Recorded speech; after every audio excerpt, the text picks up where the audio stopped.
Making roti isn't difficult, it just takes a little bit of time, but it's so worth it when you crunch into that buttery, flaky goodness. Choosing the right flour is important.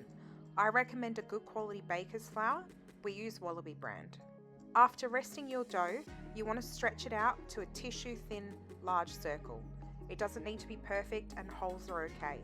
And then smother it in melted ghee. Roll it up to a sausage, then stretch it out and then roll it into a scroll, tucking the end under. Once you've turned all of your dough into scrolls, take one and flatten it out with your hand to about 12 centimeters.